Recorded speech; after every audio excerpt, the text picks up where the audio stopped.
Sekedar berandai menetapi diri ini, berpencar begitu mencari apa yang lama dicari. Pergi tanpa pamrih, pergi tanpa pamit akan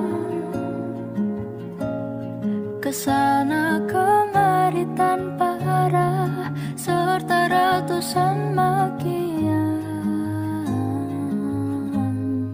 Kembali pulang untuk menenangi banyaknya luka yang berantakan. Peluk hangat sikap untuk sembuhkan. Kembali pulang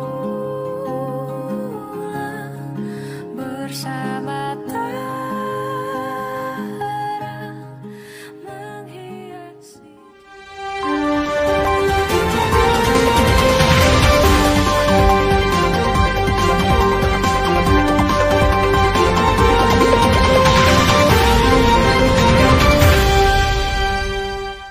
Halo pemirsa, kembali lagi TV2.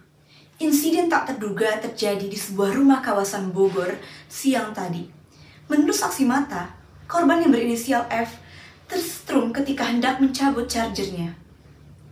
Peristiwa bermula ketika segelas air yang tumpah di atas meja mengenai charger yang sedang terhubung dalam aliran listrik. Air tersebut menyebabkan korsleting pada charger dan kabel yang menyebabkan kebocoran aliran listrik. Korban yang tidak menyadari adanya aliran listrik pada charger tersebut akhirnya tersetrum ketika berusaha mengambil ponselnya. Beruntung, korban segera dibawa ke rumah sakit dan selamat. Eits, kalian nggak mau kan mengalami hal yang serupa? Maka dari itu, yuk simak baik-baik penjelasan lebih lengkapnya.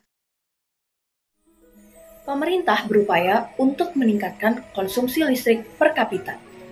Pada tahun 2022, konsumsi listrik per kapita mencapai 1.285 kWh. Hal ini meningkat dari tahun 2017, yaitu sebesar 1.173 per kWh. Lalu, mengapa sih kita harus menghemat energi listrik? Ada beberapa alasan. Yang pertama, bahan bakar fosil tidak dapat diperbarui. Yang kedua, mahalnya harga energi listrik. Yang ketiga, kapasitas pembangkit listrik terbatas. Manfaat yang didapatkan dari menghemat energi listrik yang berdampak pada kehidupan sehari-hari. Yang pertama, menghemat biaya. Yang kedua, mencegah peningkatan pemanasan global.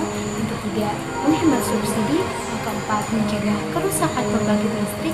Dan yang kelima, membantu wilayah yang belum mendapatkan energi listrik agar sisa kapasitas daya listrik tersebut bisa diperuntukkan kepada mereka. Lalu, apa aja sih dampak dari kelalaian penggunaan listrik? Sengatan listrik merupakan salah satu dari kasus yang lumayan sering terjadi di rumah sakit. Sekitar 1.000 kematian yang diakibatkan oleh kasus ini terjadi tiap tahunnya, di mana kasus ini menyebabkan angka kematian sebesar 3 hingga 5% atau 3 hingga 5 kematian dari 100 kejadian. Terbilang kecil namun cukup membahayakan.